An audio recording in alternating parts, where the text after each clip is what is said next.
Well, now here is one of the real stars of Royal IAT 2006. This is the quite extraordinary, the unbelievable MiG-29M OVT. OVT in Russian meaning Thrust Vector Control.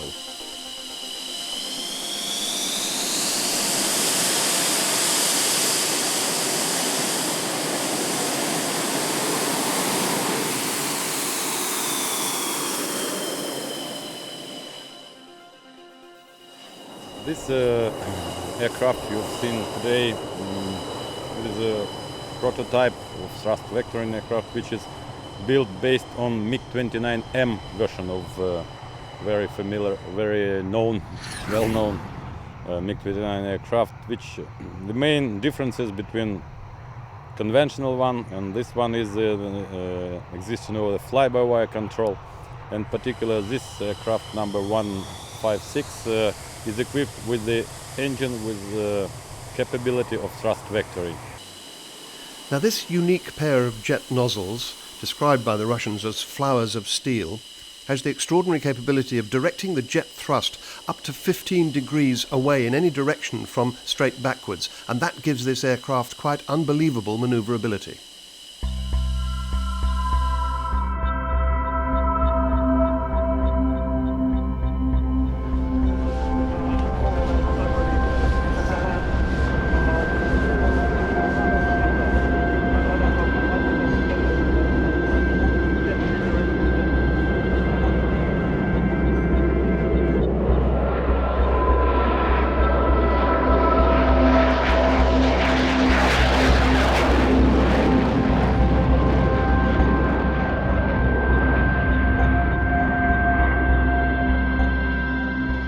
Aerodynamics. There is not too much aerodynamics when we are using the thrust vectoring, because the most important thing is that the safety of flying with the nozzle controls is extremely high compared to conventional aircraft.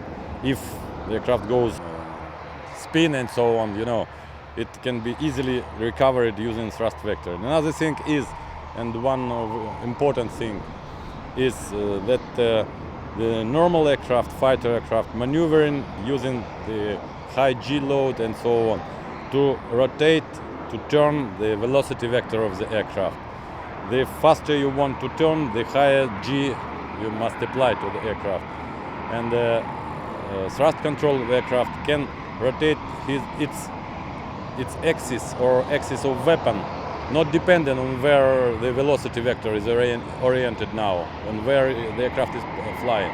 So it provides advantage in a situation when not in the initial phase, for example, of close combat, you can rotate onto the aircraft using just normal aerodynamics. But when the competitors losing the speed and so on, and the maneuvering capability of the aircraft is losing because of slow speed and so on, this aircraft can move axis of weapon, of missiles, of guns and so on in any direction.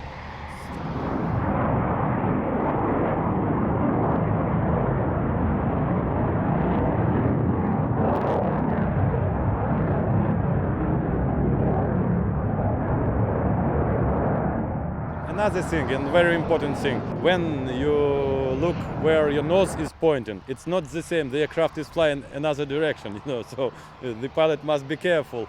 If even you point up, the aircraft can go down. In general, we are trying to show all advantages which provides by the thrust vectoring of the aircraft.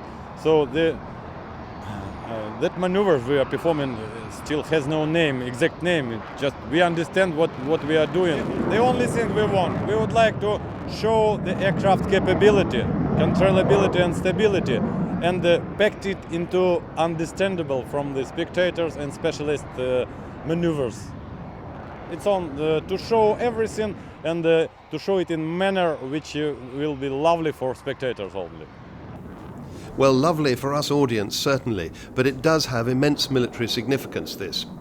Actually, quite a lot of strategists will say that since the arrival of the air-to-air missile, the days of the dogfight are over, so you don't actually need this kind of manoeuvrability.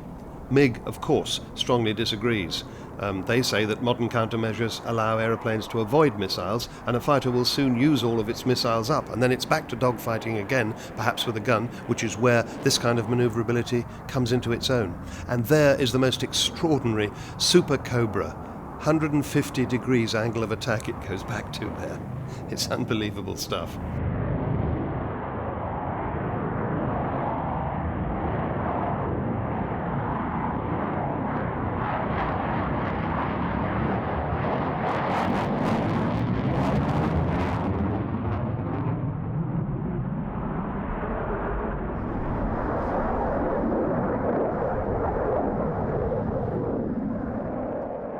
Here is another extraordinary manoeuvre coming up. The aircraft starts in the upside-down position, and then suddenly you find it's in the right way up position, but tumbling sideways and looking as if it's in a spin, and you can see from the smoke going vertically up from the trailing edge that it has almost no forward speed at all. This is not a spin. This aircraft is actually fully in control. If it were in a spin, it would be out of control. And you'll not be surprised to hear that this aircraft and its two pilots over the weekend won 2 prizes between them. They both won the King Hussein Memorial Sword for the best overall display, and they were also awarded, at least Pavel Vlasov was awarded the As the Crow Flies trophy from the Friends of the Royal International Air Tattoo.